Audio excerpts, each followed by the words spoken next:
Hello students, I am Preksha Jain. Welcome to your favorite channel Enrich Minds. Today I am going to explain you chapter 4 that is heat. So हम देखते हैं chapter में क्या है detail में. In chapter 3 you learn that woolen clothes are made from animal fibers. तो आपने chapter 3 में ऑलरेडी पढ़ा हुआ है कि woolen clothes किससे बनते हैं, animal fibers से बनते हैं. You also know that cotton clothes are made from plant fibres and cotton clothes किससे बनते हैं, प्लांट फाइबर्स से बनते हैं. We wear woollen clothes during winter when it is cold outside and आप वूलन क्लॉथ्स कब कैरी करते हो, जब बाहर ठंड है. Woollen clothes keep us warm and woollen clothes क्या करते हैं, हमको वार्म रखते हैं एंड गर्मी प्रोवाइड करते हैं. We prefer to wear light colored cotton clothes when it is hot. And जब गर्मी है, समर्स है, उस टाइम पे हम क्या प्रेफर करते हैं, लाइट कलर के क्लोथ्स होते हैं जो वाइट कलर मोस्ट प्रीफरेबल होता है, या फिर बाकी जो लाइट शेड्स होते हैं हम वो प्रेफर करते हैं बिकॉज वो क्या करते हैं, हमको हॉटनेस से बचाते हैं. This gives a feeling of coolness and वो क्या है, थोड़ा सा कूलनेस वाली जो फीलिंग होती है, ठंड इतना गर्म टेम्परेचर में थोड़ा सा ठंडा मिलता है उससे. You might have wondered why particular types of clothes are suitable for a particular season. So आपके माइंड में ये चीज आती होगी कि हम ऐसे अलग अलग सीजन्स के अकॉर्डिंग कपड़े कैसे डिसाइड करते हैं, या फिर हर एक पर्टिकुलर सीजन के लिए कुछ वेराइटीज के कपड़े हैं जो कि फिक्स्ड होते हैं.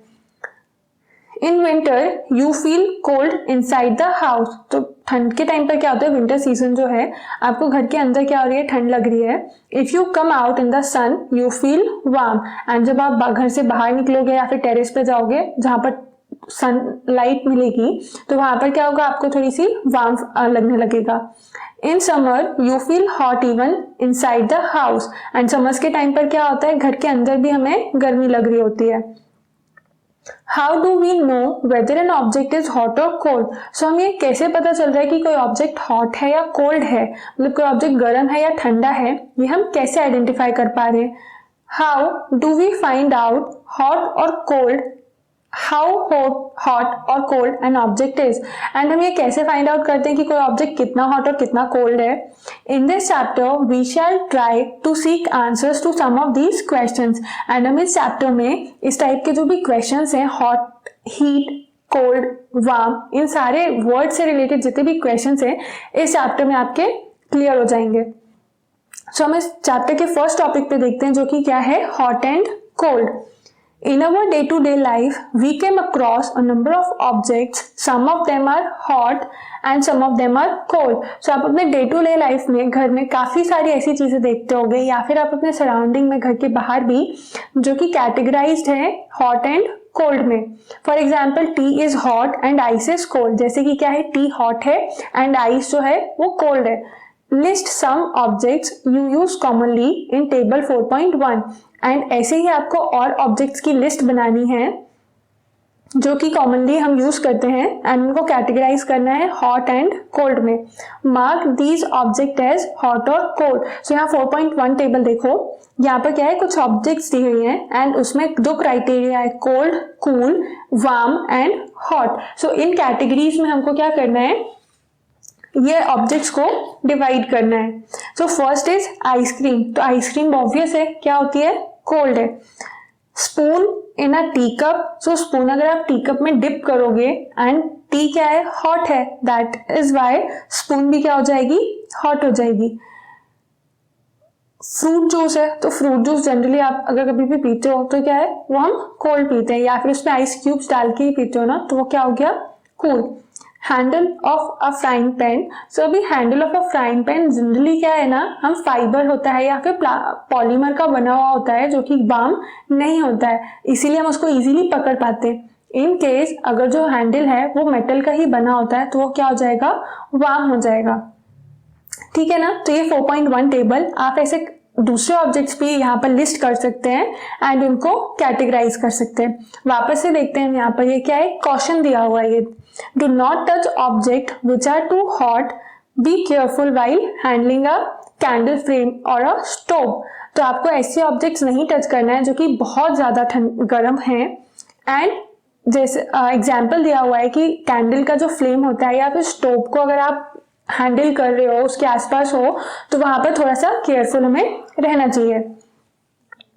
We see that some objects are cold while some are hot। तो हम ऐसा देखने में आता है हमारे कि कुछ चीजें जो है वो कोल्ड हैं एंड कुछ जो है वो हॉट हैं। You also know that some objects are hotter than others। And कुछ जो ऑब्जेक्ट्स हैं वो बाकी दूसरी ऑब्जेक्ट से गर्म है। While some are colder than others। And कुछ जो ऑब्जेक्ट्स हैं वो दूसरी कोल्ड ऑब्जेक्ट से और ज्यादा ठंडी हैं। How do we decide which object is hotter than the other? तो हम ये कैसे डिसाइड कर पाते हैं कि कोई एक ऑब्जेक्ट दूसरे ऑब्जेक्ट से ज्यादा हॉट है या फिर ज्यादा कोल्ड है? We often do it by touching the object। तो हम जनरली तो कैसे कर लेते हैं उस ऑब्जेक्ट को टच करके। But is our sense of touch reliable? But क्या सिर्फ हम ऐसे ही टच करके डिसाइड कर सकते हैं? Let us find out। तो हम ये फाइंड आउट करते हैं एक एक्टिविटी के थ्रू। तो फर्स्ट एक्टिविटी है 4.1, टेक 3 स्मॉल टब्स और कंटेनर्स। तो आपको इसमें क्या करना है, 3 टब या फिर कंटेनर लो, label them as A, B and C। उन तीनों को लेबलिंग करो आप A, B and C mark करके। Put cold water in mug A and hot water in mug B।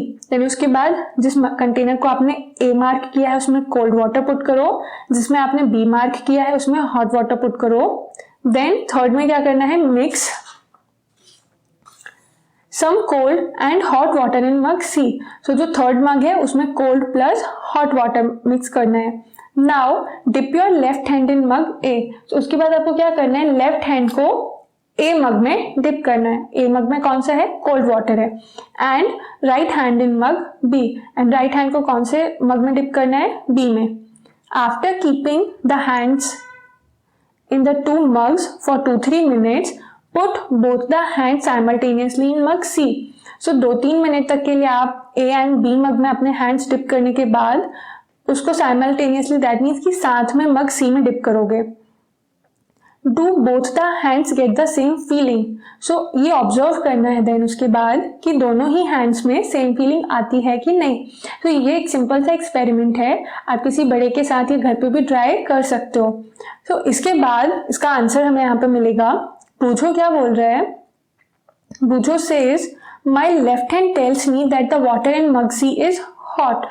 सो बूझो के लेफ्ट हैंड तो ये बोल रहा है कि सी मग का जो वाटर है वो हॉट है and right hand is tells me that the same water is cold. But right hand को क्या लग रहा है कि वही वाटर जो है वो कोल्ड है। What should I conclude? तो अभी वो कंफ्यूजन में है कि एक ही वाटर में जब एक ही पर्सन के 2 हैंड्स को डिप कर रहे हैं हम, तो दोनों ही क्या है, अलग अलग ऑब्जर्वेशंस फाइंड आउट कर रहे हैं। सो हम रिलाई कर सकते हैं क्या सेंसेस पे? ठीक है, वो तो उसका आंसर आपको समझ आया कि नहीं, बट इसका रीजन क्या हो रहा है कि उसको दोनों ही हैंड्स में डिफरेंट फील आ रहा है हॉट एंड कोल्ड का। तो उसका रीजन ये हुआ कि जब लेफ्ट हैंड उसने पहले कोल्ड वाटर में डिप किया एंड देन उसके बाद मिक्स वाटर में, तो सबसे फर्स्ट मग A में सिर्फ कोल्ड वाटर था, ठीक है ना। देन मग C में क्या है, कोल्ड वाटर भी है एंड हॉट वाटर भी है। दैट इज वाई उसको मग C का जो वाटर था वो हॉट फील हो रहा है, बिकॉज कोल्ड से हॉट भी मिक्स है उसमें। बट जब वो अपना राइट हैंड डिप कर रहा है सिमिलर वाटर में, तो राइट हैंड उसका कहाँ पर डिप था, हॉट वाटर में। बट जब हॉट वाटर में थोड़ा सा कोल्ड वाटर मिक्स कर दिया, दैट इज वाई उसको जब मग C में हैंड डिप किया उसने अपना राइट, तो वहां पर उसको कोल्ड फील हुआ। तो इससे एक कंक्लूजन तो हमें क्लियरली मिल रहा है कि नहीं, हम अपने सेंसेस पर रिलाई नहीं कर सकते हैं। So Bujo's confusion show that we cannot always rely on our senses of touch to decide whether an object is cold or hot। So Bujo का confusion से clearly समझ आ रहे हैं हमें, एंड अगर आप भी ऑब्जर्व करोगे ना तो क्लियर हो जाएगा कि हम सेंसेस पे रिलाई क्यों नहीं करते हैं, बिकॉज सिमिलर टाइम पे सिमिलर पर्सन को अलग अलग ऑब्जर्वेशंस आ सकते हैं। Sometimes it may deceives us, and ये क्या कर सकता है, हमको कंफ्यूज कर सकता है। Then how do we find out how hot an object really is? तो अभी अगर हम ये सेंसेस से नहीं फाइंड आउट कर सकते हैं तो कैसे हम फाइंड आउट करेंगे कि किसी ऑब्जेक्ट में एक्चुअल कितना हॉट है? A reliable measure of the hotness of an object is its temperature. And एक जो रिलायबल मेजर होता है ना किसी भी ऑब्जेक्ट की हॉटनेस मेजर करने का, वो क्या है, उसको हम टर्म दिया हुआ है टेम्परेचर. सो इम्पॉर्टेंट है, आप याद रखना कि कभी भी कोई ऑब्जेक्ट का हीट कितनी है उसमें या कितना वो वार्म है, ये मेजर करने के लिए जो हम एक वर्ड यूज करते हैं, सिंपली आप क्या बोल सकते हो, एक वर्ड यूज करते हो, वो क्या है, टेम्परेचर. तो temperature is measured by a device called thermometer. And temperature हम कैसे मेजर कर रहे हैं, थर्मोमीटर एक जो डिवाइस होती है उससे हम इसको मेजर करते हैं. नेक्स्ट टॉपिक पर आते हैं अब हम, वो क्या है, मेजरिंग टेम्परेचर. तो टेम्परेचर हमने देख लिया कि क्या है, एक मेजर है जिससे हम किसी भी ऑब्जेक्ट में की हॉटनेस का आइडिया लगा रहे हैं. तो उसको मेजर कैसे किया जाता है. Have you seen a thermometer. तो आपने कभी थर्मोमीटर देखा है क्या, याद करने की कोशिश करो, ठीक है.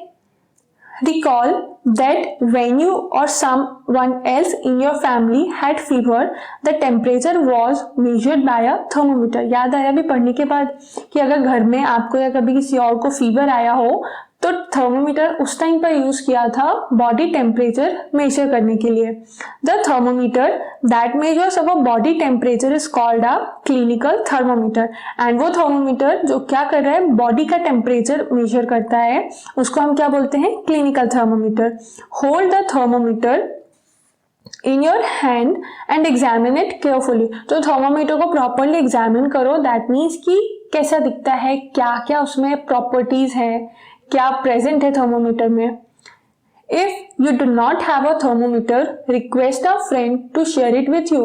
एंड इनकेस अगर आपके पास नहीं है थर्मोमीटर तो आप अपने फ्रेंड को पूछ सकते हो या फिर अपने नेबर में पूछ सकते हो कि किसी के पास थर्मोमीटर है क्या. अ clinical thermometer looks like the one shown in figure 4.2.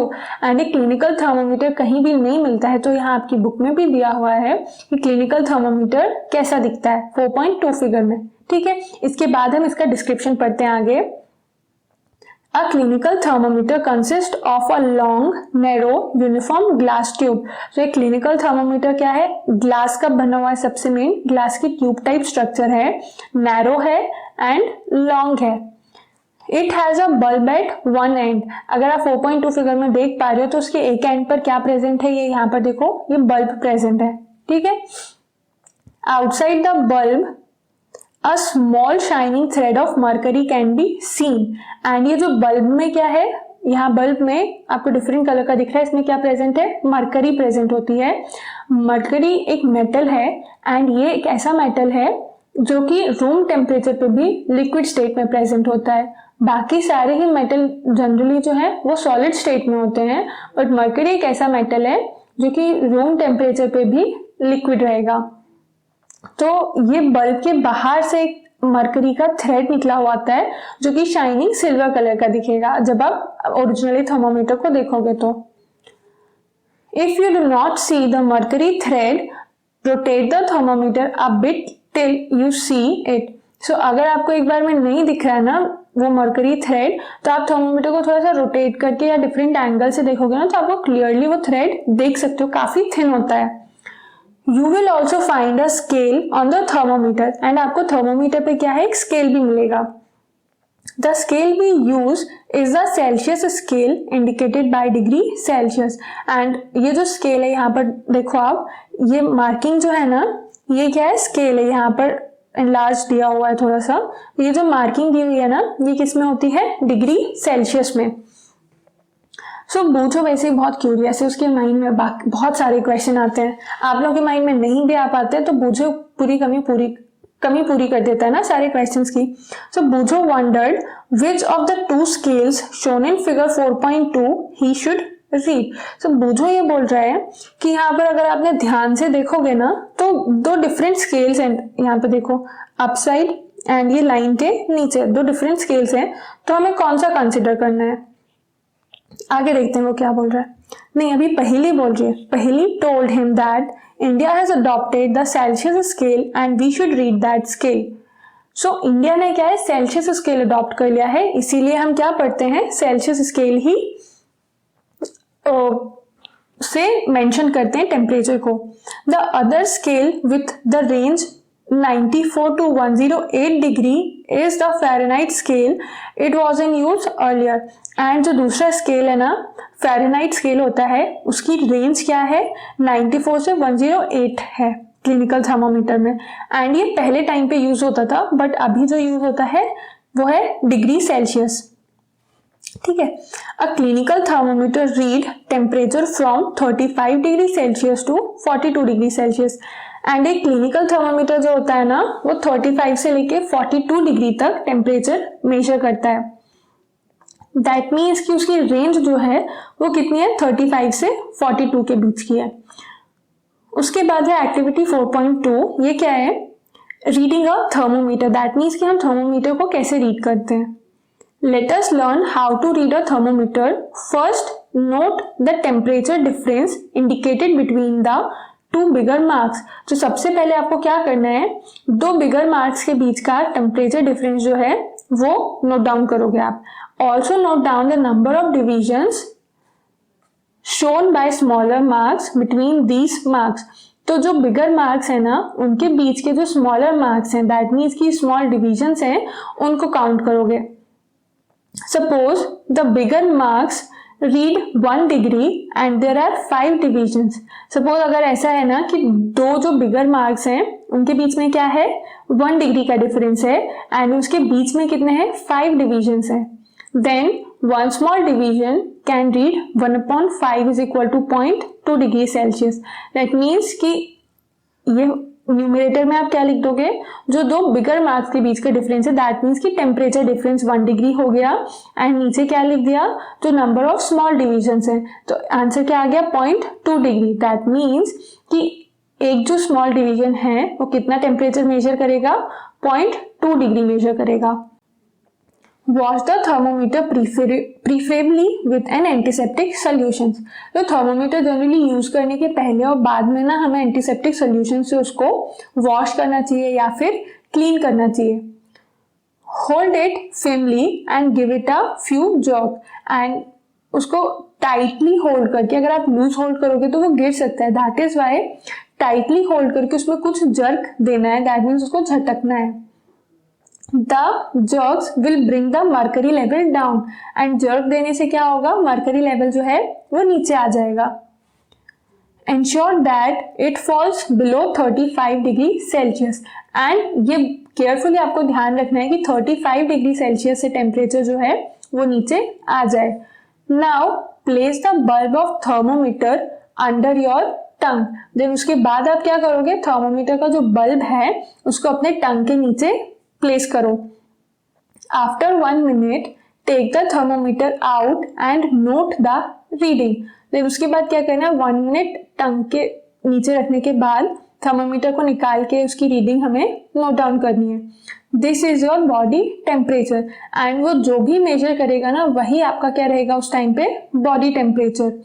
The temperature should always be stated with its unit, that is degree Celsius. तो हमेशा ही टेम्परेचर को यूनिट के साथ लिखना जरूरी है. बिना यूनिट के अगर आप टेम्परेचर लिखोगे तो नहीं आइडेंटिफाई हो सकता ना आपने क्या लिखा हुआ है.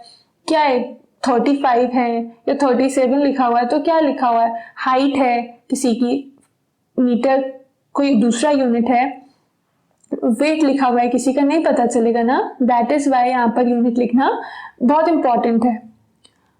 What did you record as your body temperature? तो आपने क्या रिकॉर्ड किया अपना बॉडी टेम्परेचर. ये आप, अगर आपके पास थर्मोमीटर है ना, तो घर पे ये एक्सपेरिमेंट ट्राई करो, ये एक्टिविटी, एंड अपना टेम्परेचर फाइंड आउट कर सकते हो. The normal temperature of human body is 37 degree Celsius. Note that the temperature is stated with its unit. यहाँ पर फिर वो बार बार बोल रहे हैं कि टेम्परेचर को बिना यूनिट्स के कभी भी आपको नहीं लिखना है. एंड दूसरी चीज क्या, ह्यूमन बॉडी मतलब हमारी बॉडी का जो नॉर्मल टेम्परेचर है वो कितना होता है, 37 डिग्री सेल्सियस होता है. मतलब कि कोई भी कंडीशन होगी ना, एक हेल्दी बॉडी है, आप कितनी भी ठंड में चले जाओ या गर्मी में चले जाओ, बट एक हेल्दी बॉडी जब है तो उसका टेम्परेचर कितना रहेगा, 37 डिग्री सेल्सियस रहेगा. सो यहाँ पे पहेली ने क्या किया, पहेली measured her body temperature She got worried as it was not exactly 37 degree Celsius. तो आप लोग जैसे करोगे ना बॉडी टेम्परेचर मेजर, वैसे ही पहेली ने भी किया एंड वो वरीड हो गई इस चीज़ से, वो परेशान हो गई कि उसकी बॉडी का टेम्परेचर जो था ना वो एग्जैक्टली 37 नहीं आया। सो let us try to assure पहेली that there is nothing wrong with her।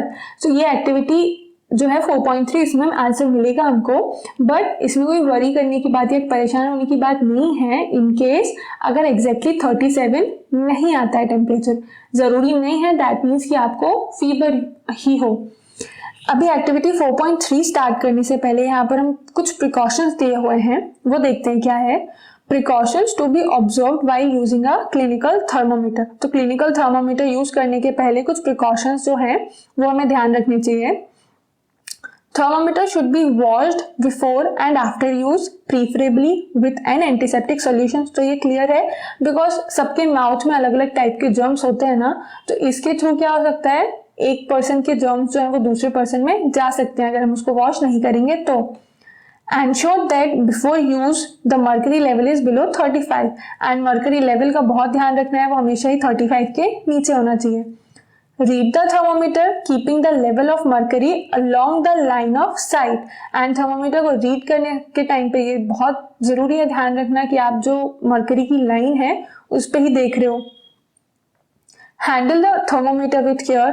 Thermometer glass से बना हुआ है तो उसको बहुत ही प्रॉपरली हमें हैंडल करना चाहिए, केयरफुली हैंडल करना चाहिए। If it hits against some hard object it can break. तो ग्लास का ऑब्जेक्ट है, अगर किसी चीज से टकराएगा तो टूट भी सकता है। Don't hold the thermometer by the bulb while reading it। And read करते टाइम भी क्या है ना, आपको उसको बल्ब से नहीं पकड़ना है, ठीक है। उसके वजह से क्या होगा ना, टेम्परेचर में कुछ फ्लक्चुएशन भी हो सकता है। एंड एक और चीज, अगर थर्मोमीटर कभी ब्रेक भी हो जाता है ना तो उसके बाहर उसमें जो मरकरी प्रेजेंट है वो बाहर आती है जो कि हार्मफुल होती है एंड टॉक्सिक होती है, ठीक है। अब हम वापस से देख लेते हैं फिर एक्टिविटी 4.3 क्या है। Measure the body temperature of some of your friend at least 10। तो आपको क्या करना है इस एक्सपेरिमेंट में, आप या तो अपने फ्रेंड्स के या फिर फैमिली मेंबर्स के सबके बॉडी टेम्परेचर थर्मोमीटर का यूज करके मेजर करो एंड एक ऐसा टेबल बनाओ। 4.2 में जो दिया हुआ है ना, body temperature of some person, तो यहाँ पर नेम लिखना एंड यहाँ पर दूसरे कॉलम में आप टेम्परेचर लिखोगे। सो क्लिनिकल थर्मोमीटर का यूज करके आपको बॉडी का टेम्परेचर फाइंड आउट करना है। Record your observation as in table 4.2 and जो 4.2 टेबल है ना उसमें ऐसे हमें मेंशन करना है। Is the body temperature of every person 37 degree. तो जितने भी लोगों का आप मेजर करोगे बॉडी टेम्परेचर, जरूरी नहीं है कि 37 ही आए। एंड यहाँ पर तो क्वेश्चन है कि आपने जो अगर एक्सपेरिमेंट किया है तो क्या सबका 37 आया। The temperature of every person may not be 37 degree Celsius. तो हर जरूरी नहीं है ना कि हर पर्सन का ही जो टेम्परेचर है वो 37 डिग्री हो। It could be slightly higher और स्लाइटली लोअर, तो वो थोड़ा बहुत ज्यादा कम हो सकता है। Actually what we call normal temperature is the average body temperature of large number of healthy persons. तो एक ये ना क्या सर्वे टाइप होता है कि फॉर एग्जाम्पल 100 लोगों का बॉडी टेम्परेचर मेजर किया, 100 हेल्दी लोगों का, एंड उसमें से इन केस 60 लोगों का भी क्या आ रहा है, 37 आ रहा है। दैट मीन्स कि हमने एक क्राइटेरिया रख दिया कि जो नॉर्मल बॉडी टेम्परेचर है वो कितना हो जाता है, 37 है। फ्लक्चुएशन के बाद अगर 37.12 आ रहा है 3 एंड 36.897 आ रहा है तो ये सब भी किसमें कंसिडर होगा, नॉर्मल टेम्परेचर में ही कंसिडर होगा। The clinical thermometer is designed to measure the temperature of human body only। अभी ये जो क्लिनिकल थर्मोमीटर है ना ये स्पेशली किस लिए डिजाइन किया गया है, सिर्फ ह्यूमन बॉडी का टेम्परेचर मेजर करने के लिए। The temperature of human body normally does not go below 35 degree और above 42 degree Celsius.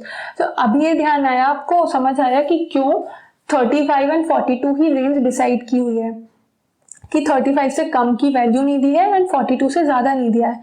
Because human body का जो जनरल हेल्थी बॉडी होती है ना, या फिर कितना भी डिसीज्ड हो जाए 32 से कम 35 डिग्री से कम जो टेम्परेचर नहीं जाता एंड सिमिलरली 42 से ज्यादा भी नहीं होता।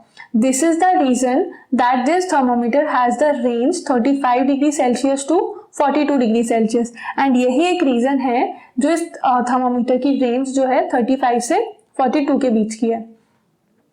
अभी बूझो देखते हैं हम, यहाँ पर फिर से बीच में बोल रहा है कुछ, पर बीच में बोलता है उसके क्वेश्चंस अच्छे होते हैं जिससे आपको भी हेल्प मिल जाती है।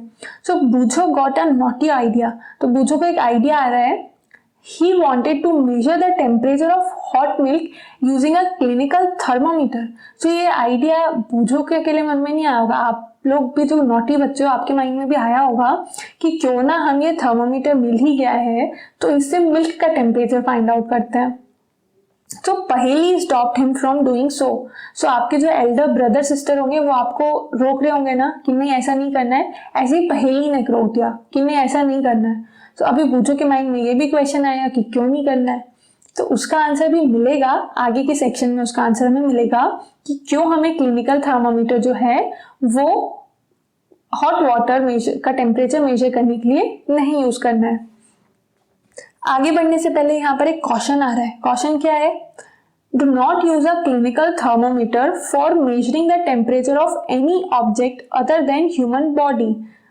अरे मतलब यहाँ तो हमने आंसर बता दिया है, मतलब क्वेश्चन दे दिया है कि क्लिनिकल थर्मोमीटर को है ना कभी यूज ही नहीं करना है ह्यूमन बॉडी के अलावा कहीं भी। सिर्फ क्लिनिकल थर्मोमीटर कहाँ यूज होगा? ह्यूमन बॉडी का टेम्परेचर मेजर करने के लिए। Also avoid keeping the thermometer in the sun और नियर अ फ्लेम।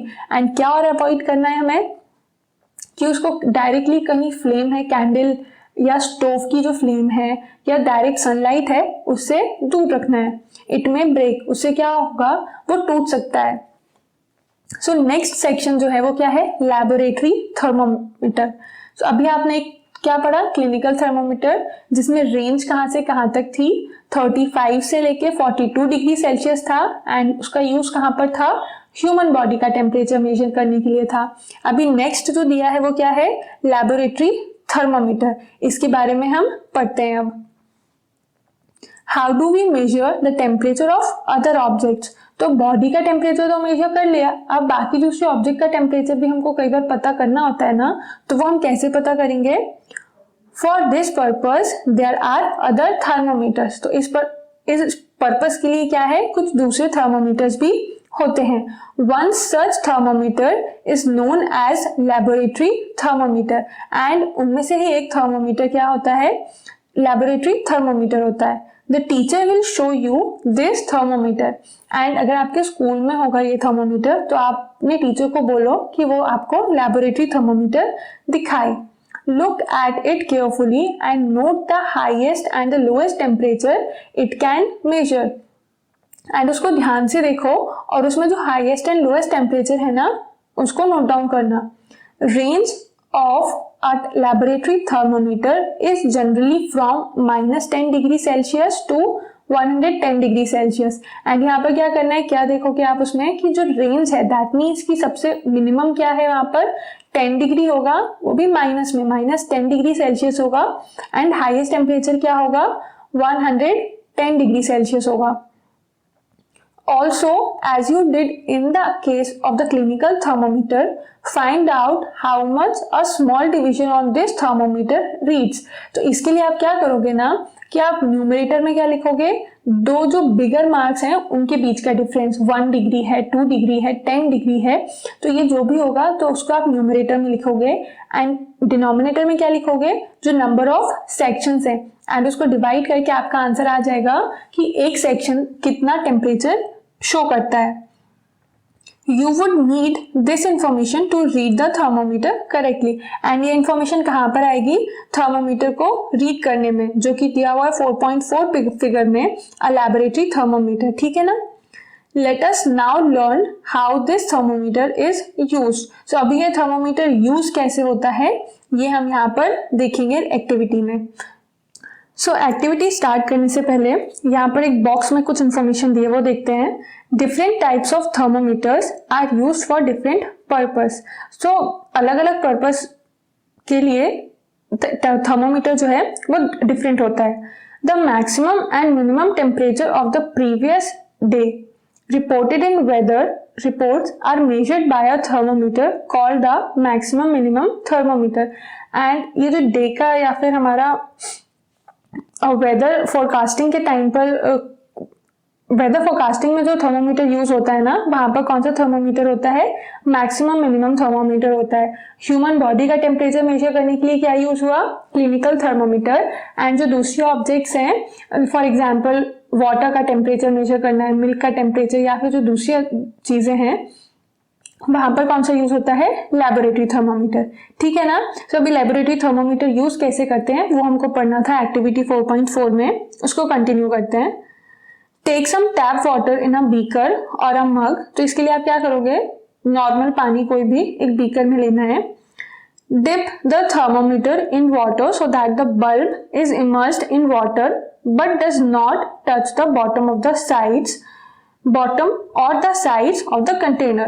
देन उसके बाद क्या करना है? एक बीकर में पानी लो एंड थर्मोमीटर को उस वाटर में डिप करना है. डिप करते टाइम ये ध्यान रखो कि थर्मोमीटर ना तो साइड से टच हो ना ही बॉटम से टच हो. Hold the thermometer vertically and then उसके बाद क्या करोगे आप? उस थर्मोमीटर को वर्टिकली स्ट्रेट पकड़ना है, जैसा आप फिगर 4.5 में देख रहे हो. Observe the movement of mercury in the thermometer and then उसके बाद क्या करो? मर्करी की जो मूवमेंट हो रही होगी ना, उसको आप ध्यान से देखो. Wait till the mercury thread become steady. And कब तक वेट करना है? कि जब तक मर्करी थ्रेड जो है वो स्टेडी ना हो जाए, रुक ना जाए. तो यहाँ 4.5 फिगर में क्या है? Measuring temperature of water with a laboratory thermometer. तो जो एक्टिविटी में हमने पढ़ा ना, उसको डायग्रामेटिकली रिप्रेजेंट किया है यहाँ पर. एक बीकर में वाटर एंड ये देखो प्रॉपर स्ट्रेट है, साइड से टच नहीं हो रहा है एंड बॉटम से टच भी नहीं करना है.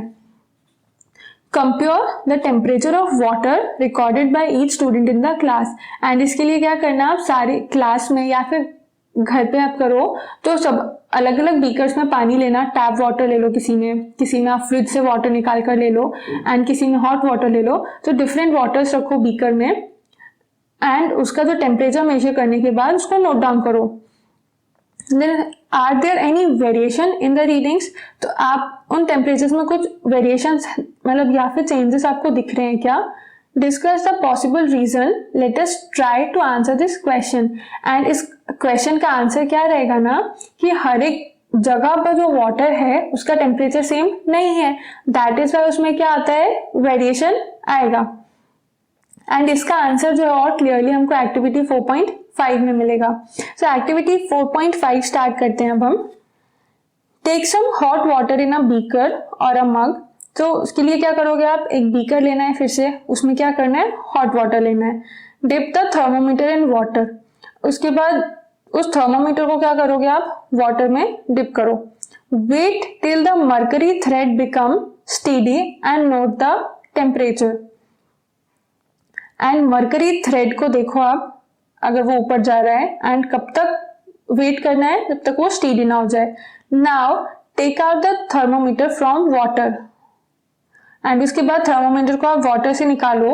Observe carefully what happens now and then observe करो कि थर्मोमीटर में क्या चेंज हो रहा है. Do you notice that as soon as you take the thermometer out of water the level of mercury begins to fall. तो आप ये एक्सपेरिमेंट अगर करोगे ना, तो जब तक वो थर्मोमीटर हॉट वाटर में डिप्ड है उस टाइम पे तो क्या होगा? मर्करी लेवल राइज होगा. बट एज सून एज आप थर्मोमीटर बाहर निकालोगे ना, तो मर्करी लेवल जो है वो फॉल होने लगेगा. This means that the temperature must be read while the thermometer is in water. इसका मतलब सीधा सा यही है ना कि हमको टेम्परेचर कब रीड करना है? जब थर्मोमीटर जो है वो वाटर में ही डिप है, क्योंकि बाहर निकालने पर तो उसका टेम्परेचर नहीं रीड कर सकते बिकॉज मर्करी लेवल जो है वो डाउन हो रहा है. You may recall that while taking our own temperature, you have to take the thermometer out of your mouth to note the readings. तो अगर आपको लास्ट पेज पे याद हो कि हम जब ह्यूमन बॉडी टेम्परेचर मेजर कर रहे हैं, उस कंडीशन में क्या करते हैं? थर्मोमीटर को माउथ में टंग के नीचे रखते हैं एंड देखने के लिए कि क्या टेम्परेचर है उसको माउथ से बाहर निकाल के फिर ऑब्जर्व करते हैं. बट यहाँ पर तो क्या है? बाहर निकालते हैं एंड मर्करी लेवल नीचे आ जाता है. Can you then use the laboratory thermometer to measure your body temperature? So अब ये चीज़ है कि आप लेबोरेटरी थर्मोमीटर को बॉडी टेम्परेचर मेजर करने के लिए यूज़ कर सकते हो क्या? तो अगर आप लेबोरेटरी थर्मोमीटर से फॉर एग्जांपल आपने कर भी लिया मेजर, बट आप माउथ से बाहर निकालोगे जब तक, उस टाइम पे तो मर्करी लेवल जो है वो डाउन ही हो जाएगा। दैट मीन्स कि हम नहीं यूज़ कर सकते। अच्छा, इसमें आगे कंटिन्यू करने से पहले यहाँ पर कुछ रह गया था ना, वो देख लेते हैं हम कि क्या है ये। Boojho now understand why clinical thermometer can not be used to measure high temperatures. तो बूझो को ये तो समझ में आया कि जो क्लिनिकल थर्मोमीटर है वो हायर टेम्परेचर मेजर करने के लिए यूज नहीं हो सकता। क्यों नहीं हो सकता है? बिकॉज उसका रेंज कितना है क्लिनिकल थर्मोमीटर का, 35 डिग्री से लेके 42 डिग्री तक। इन केस अगर कोई भी ऑब्जेक्ट या कोई भी सब्सटेंस 35 से 42 डिग्री के बीच में नहीं आता है, दैट मीन्स अगर 42 डिग्री से ज्यादा है उसका टेम्परेचर, तो क्या हो सकता है, बल्ब जो है उसका बर्स्ट हो जाएगा। थर्मोमीटर का जो बल्ब है या थर्मोमीटर जो है वो क्या हो सकता है, ब्रेक हो सकता है। दैट इज वाई हम उसको नहीं यूज करते हैं। But still wonders whether a laboratory thermometer can be used to measure his body temperature। But उसके माइंड में अभी भी एक क्वेश्चन था ही कि लैबोरेटरी थर्मोमीटर को हम क्यों नहीं यूज करते, उसका टेम्परेचर रेंज तो है ना, वहां पर तो 35 से 42 डिग्री सेल्सियस आ रहा है, बट स्टिल हम क्यों नहीं यूज कर सकते हैं। तो इसका आंसर आपको एक्टिविटी 4.5 में मिला ना, कि अगर आप लैबोरेटरी थर्मोमीटर में टेम्परेचर मेजर करने के लिए जब उसको बाहर निकालोगे माउथ से, उस ड्यूरेशन में क्या होगा, मर्करी लेवल डाउन हो जाएगा, तो आप रीड नहीं कर सकते हो। ठीक है। एंड यहाँ पे बूझो एक और उसके माइंड में क्यूरोसिटी हो रही है। Boojho wonders why the level of mercury should change at all when the bulb of the thermometer is brought in contact with another object. So उसके माइंड में ये क्वेश्चन आ रहा है कि जो मर्करी लेवल है वो चेंज कैसे हो रहा है जब थर्मोमीटर जो है अलग अलग ऑब्जेक्ट्स के कांटेक्ट में आ रहा है। तो इसका क्वेश्चन का आंसर जो है वो और आगे हमें फर्दर इसमें मिलेगा। तो वापस हम कंटिन्यू कर लेते हैं यहाँ पर ही कि लैबोरेटरी थर्मोमीटर जो है वो भी ह्यूमन बॉडी टेम्परेचर मेजर करने के लिए नहीं यूज होता। So obviously it is not convenient to use a laboratory thermometer for this purpose. Why does the mercury not fall or rise in a clinical thermometer when taken out of the mouth? So clinical thermometer में mercury level में क्यों कोई change नहीं आता है जब उसको आप अपने mouth से बाहर निकालते हो? तो observe a clinical thermometer again, and clinical thermometer को अगर आप डबल से देखो, अगर आपके पास है, नहीं तो आप पेज टर्न करके देखना। Do you see a kink near the bulb? अभी यहाँ पर भी दिया हुआ है फिगर 4.6 में, आपको पेज टर्न करने की भी जरूरत नहीं है। ये देखो 4.6 में दिया हुआ है, a clinical thermometer has a kink in it. Kink मतलब ये यहाँ पर, ये देखो दिख रहा है ना, ये क्या है, kink. What is the use of the kink? अभी ये जो किंक है इसका यूज क्या है? It prevents mercury level from falling on its own. So ये इंपॉर्टेंट है बहुत, क्योंकि ये क्या प्रिवेंट कर रहा है, मर्करी का लेवल जो है वो अपने आप नहीं फॉल होता है क्लिनिकल थर्मोमीटर में because of this kink. And laboratory thermometer में ये किंक नहीं प्रेजेंट होता है, इसीलिए मर्करी लेवल जो है वहां से फॉल हो जाता है। दैट इज वाई हमको ऑब्जेक्ट के अंदर रखे हुए ही टेम्परेचर मेजर करना है। आगे देखते हैं क्या है ये। There is a lot of concern over the use of mercury in thermometers। तो इस चीज के बहुत ज्यादा कंसर्न्स थे कि मर्करी को यूज किया जाए या नहीं किया जाए थर्मोमीटर में, ये सेफ है या फिर नहीं है। क्यों ऐसा? Mercury is a toxic substance and is very difficult to dispose of if a thermometer break. And in case अगर थर्मोमीटर टूट जाता है ना, तो मर्करी को कहाँ डिस्पोज किया जाए, कैसे डिस्पोज किया जाए, बहुत डिफिकल्ट है। एंड मर्करी क्या है, टॉक्सिक है। These days digital thermometers are available which do not use mercury. And इसीलिए आजकल क्या है, डिजिटल थर्मोमीटर होते हैं जिनमें की मर्करी अवेलेबल नहीं होती है। एंड टेक्नोलॉजी एडवांसमेंट के साथ साथ और भी काफी सारे थर्मोमीटर्स आ गए हैं जिसको आप बिना माउथ में ही रखे एंड बिना टंग के नीचे भी नहीं रखना होता है आपको, वो आपके बॉडी पार्ट से या फिर हेड से ही नियर बाय रख के डिटेक्ट कर लेता है कि आपके बॉडी का टेम्परेचर क्या हो रहा है। ठीक है, तो इस सेक्शन के बाद आपको क्लियर हुआ होगा कि कौन से टाइप के हमने थर्मोमीटर्स पढ़े हैं, एक क्लिनिकल थर्मोमीटर पढ़ा एंड एक लेबोरेटरी थर्मोमीटर पढ़ा।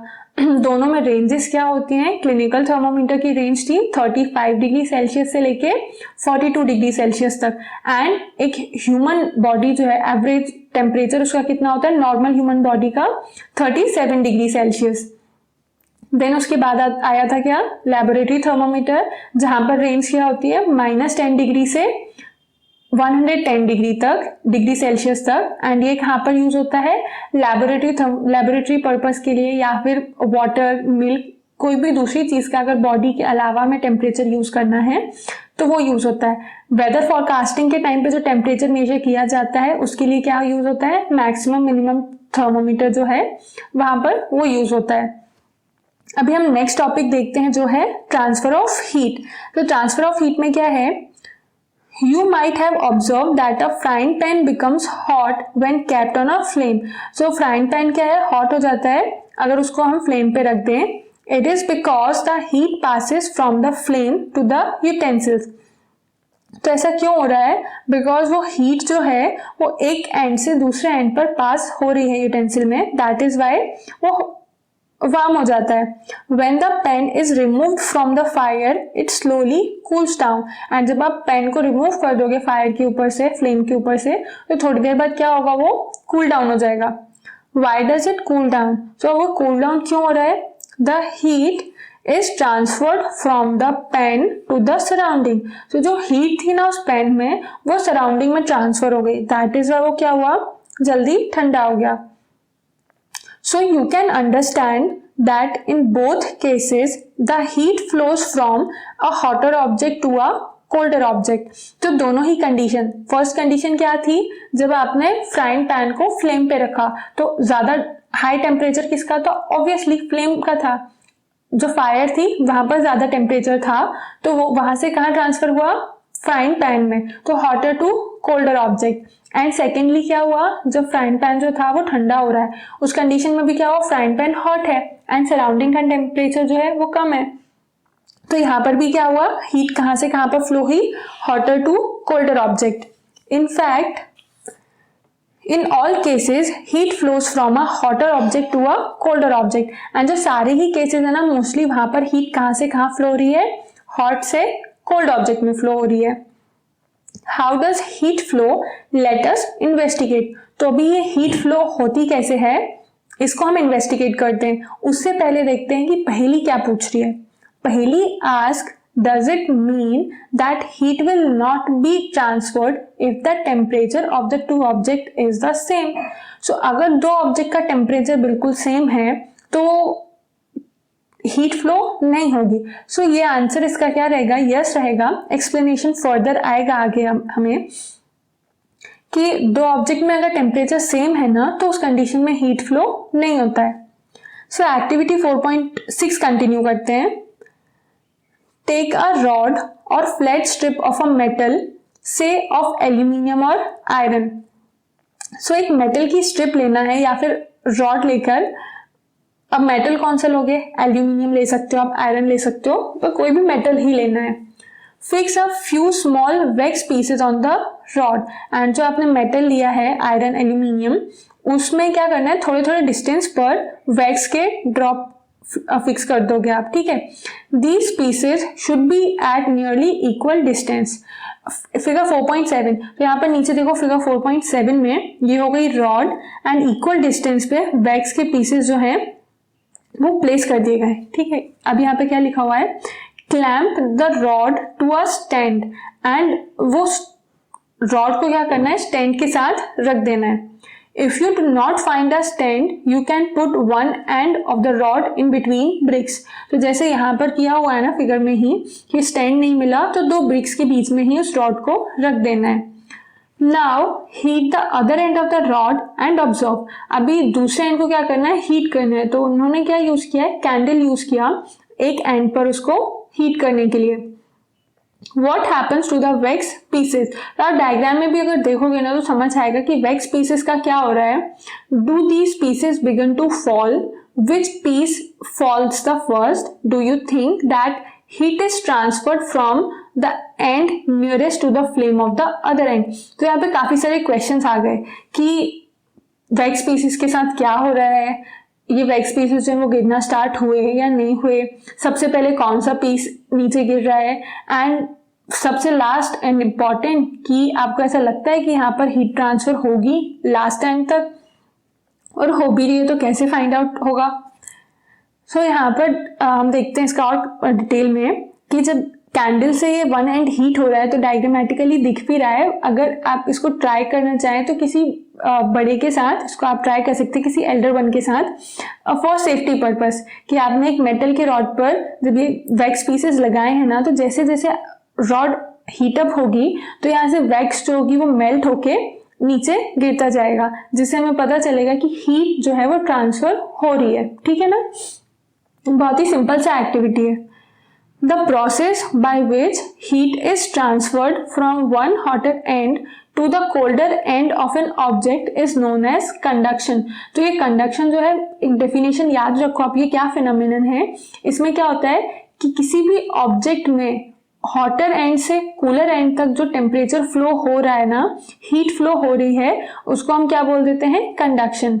In solids generally the heat is transferred by the process of conduction, and ये conduction mainly कहाँ पर होता है, सॉलिड्स में होता है। कि कोई भी सॉलिड अगर है ना तो उसमें हीट कंडक्शन कैसे होगा, हीट ट्रांसफर कैसे होगी, कंडक्शन की प्रोसेस से होगा। Do all substance conduct heat easily.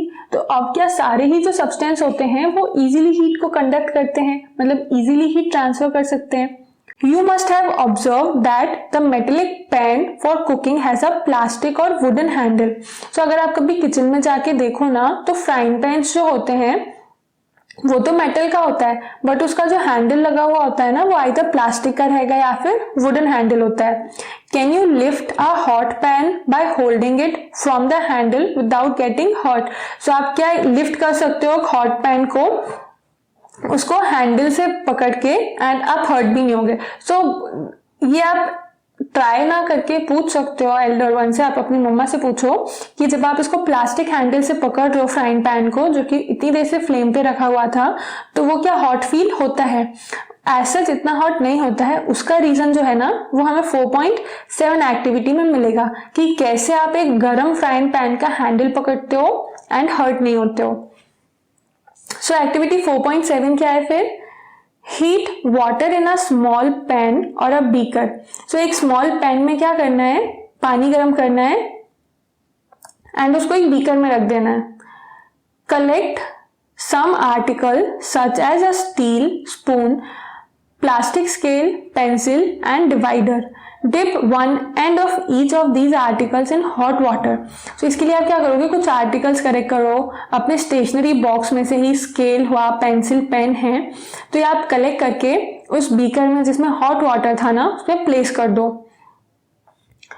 Figure 4.8 में जैसे दिया हुआ है, ठीक है ना, यहाँ पर फिगर 4.8। उसके आगे क्या करना है, wait for a few minutes, कुछ मिनट्स के लिए वेट करना। Touch the other end, enter your observation in table 4.3 and observation हमको यहाँ कहाँ रीड करना है, 4.3 में। वो कैसे होगा, आप एक एंड जो है वो टच करो एंड जो भी आपको ऑब्जर्वेशन आ रही है वो यहाँ पर लिखना है, ठीक है। Article, material with which the article is made of, तो किस मटेरियल का बना हुआ है वो article, and does the other and get hot, yes और नो। एंड इस कॉलम में क्या बताना है कि जो दूसरा एंड था वो हॉट हुआ या नहीं हुआ। बहुत ही सिंपल सा एक्सपेरिमेंट है, ये ट्राई करके इसको आप प्रैक्टिकली करके देखोगे तो आप इजीली समझ आएगा एंड देन ये टेबल आप फिल करना, ठीक है।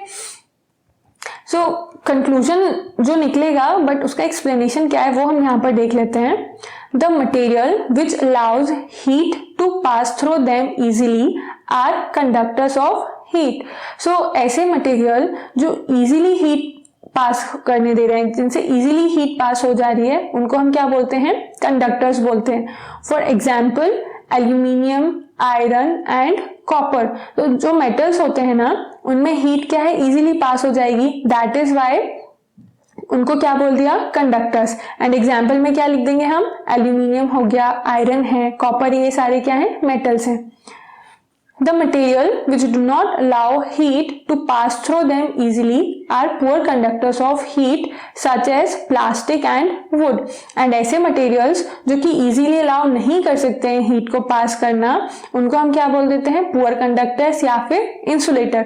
इसका example क्या आ जाता है? प्लास्टिक या wood है ना, तो उसका एक एंड अगर आप वार्म करोगे भी, वार्म वाटर में जैसे आप टिप करोगे भी, तो दूसरा जो एंड रहेगा ना, ओपन एंड, वो एज सच वार्म नहीं होगा.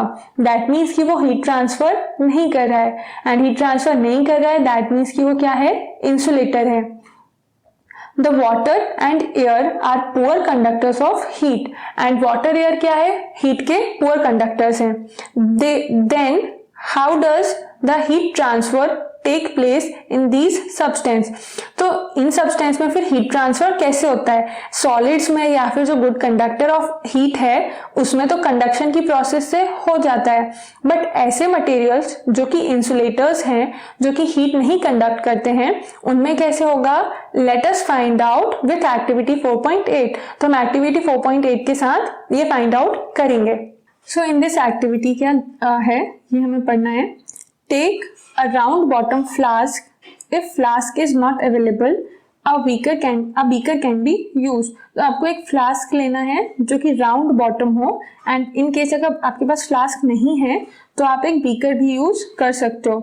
Fill it 2/3 with water. Then उसके बाद क्या करना है? उसमें 2/3 पानी फिल करोगे.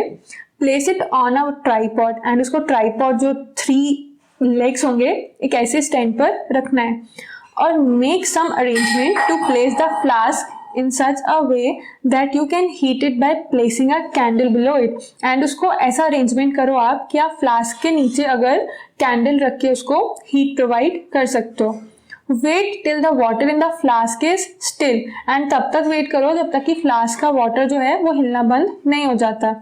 Place a crystal of potassium permanganate at the bottom of the flask gently using a straw. And then potassium permanganate जो होता है एक केमिकल सब्सटेंस है, उसको क्या करना है? उसका एक क्रिस्टल फ्लास्क के बॉटम पे रखना है जेंटली, जिससे कि फ्लास्क का जो वाटर है वो डिस्टर्ब ना हो. Now heat the water by placing the candle just below the crystal. And उसके बाद हीट करना है आपको वाटर कैंडल को फ्लास्क के नीचे रख के. Write your observations in your notebook and also draw picture of what you observe.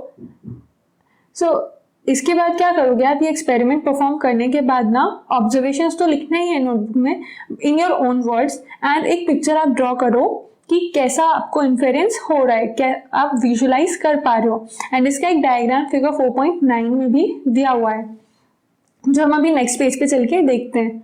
When water is heated, the water near the flame gets hot.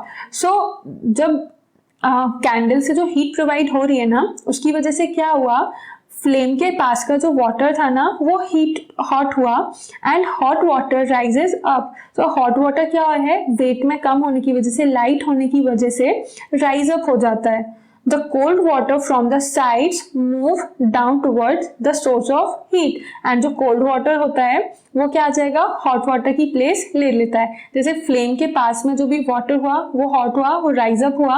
then side की wall से क्या होगा? जो cold water है वो downwards आता जाएगा. This water also gets hot and rises. and ये भी जो water होगा वो hot होके rise up हो जाएगा. And water from the sides move down. And जो साइड्स का वाटर है वो अगेन मूव होगा डाउन साइड पर.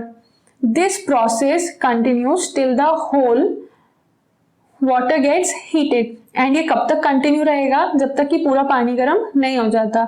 This mode of heat transfer is known as convection. And ये जो मोड होता है ना हीट ट्रांसफर का, वो क्या हो गया? कन्वेक्शन हो गया, जहां पर हॉटर एंड से कूलर एंड तक हॉट वाटर जा रहा है एंड जो कूलर वाटर है वो हॉट एंड पर पहुंच रहा है, जिससे कि उस फ्लास्क के अंदर का पूरा पानी जो है वो गर्म हो जाएगा.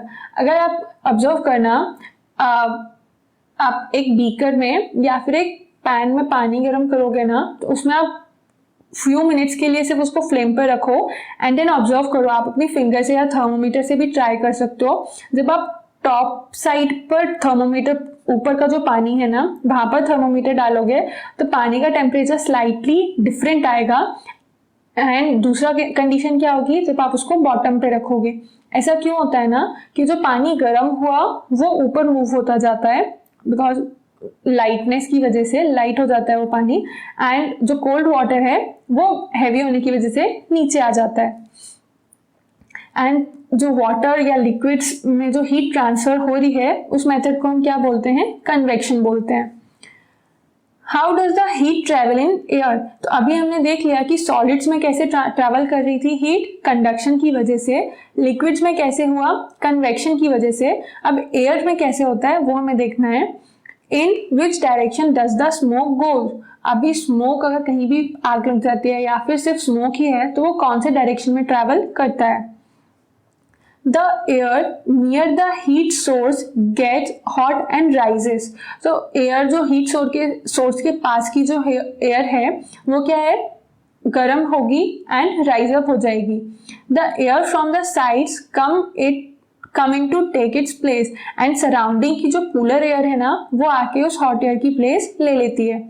In this way the air gets heated, and इसी वजह से पूरी जो सराउंडिंग की एयर है, पूरा जो सराउंडिंग का टेम्परेचर है वो राइज अप हो जाता है। The following activity confirms this idea, and ये जो आगे वाली एक्टिविटी है ना इस पूरे आइडिया को कन्फर्म कर देगी, जो हम एक्टिविटी 4.9 पढ़ेंगे। Light a candle, keep one hand above the flame and one hand on the side of the flame। so एक कैंडल लाइट अप करके, इस एक्सपेरिमेंट को भी अगर आप घर पे ट्राई करना है ना तो बहुत ही केयरफुली ट्राई करोगे, बिकॉज कैंडल फ्लेम से हम डायरेक्टली ऐसे खेल नहीं कर सकते हैं ना, उससे हाथ भी बर्न हो सकता है आपका। सो इसमें क्या करना है, कैंडल लाइट अप करने के बाद एक हैंड टॉप पे रखो एंड एक हैंड को साइड में रखना, जैसे फिगर 4.10 में आप देख पा रहे हो। Do your hands feel equally hot, तो आपके दोनों हैंड्स क्या इक्वल हॉट फील कर रहे हैं। तो ऑब्जर्व करोगे ना अगर आप, तो इसका आंसर मैं पहले ही बता देती हूँ, नो, दोनों ही हैंड्स पे क्या है, टेम्परेचर स्लाइटली डिफरेंट होगा। दोनों ही हैंड्स पे जो वार्मथ फील कर पाओगे ना वो थोड़ी थोड़ी डिफरेंट होगी।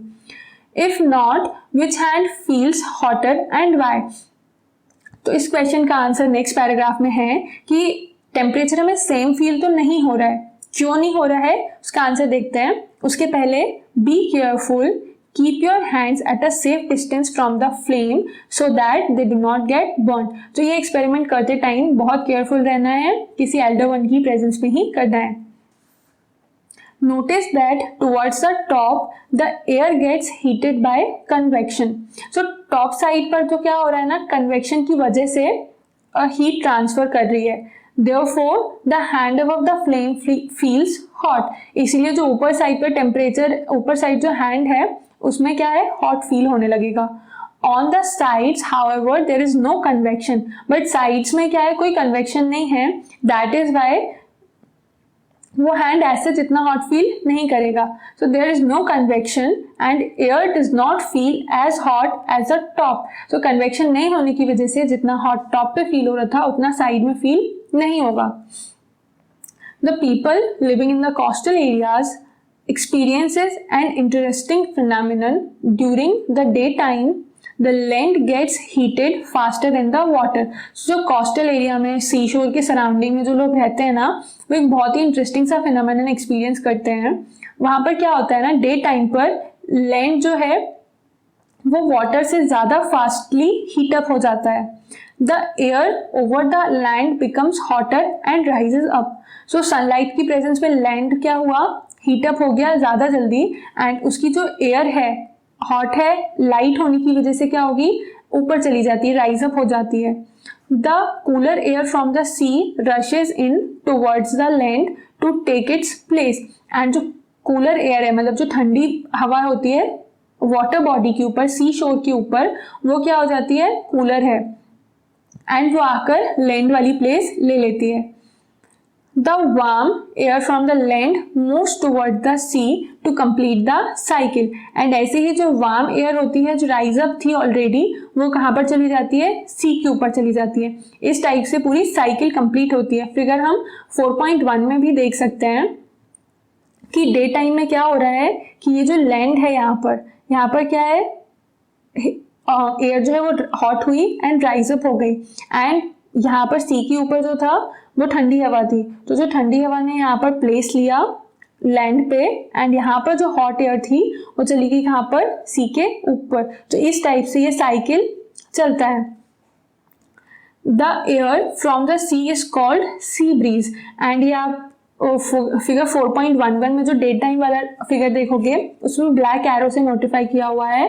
जो एयर ट्रैवल कर रही है सी टू लैंड, उनको हम क्या बोल देते हैं, sea breeze. To receive the cooler sea breeze, the windows of the house in coastal areas are made to face the sea. That is why जो coastal areas में houses build up किए जाते हैं ना, उनमें windows क्या है, sea side पर होती हैं। उससे क्या होता है ना कि sea की जो cooler air है वो एक temperature maintain करती है एंड एक सूदी weather जो है वो provide करते हैं। At night it is exactly the reverse, but night के टाइम पे क्या होता है, ये जस्ट रिवर्स होता है फिनोमिनन।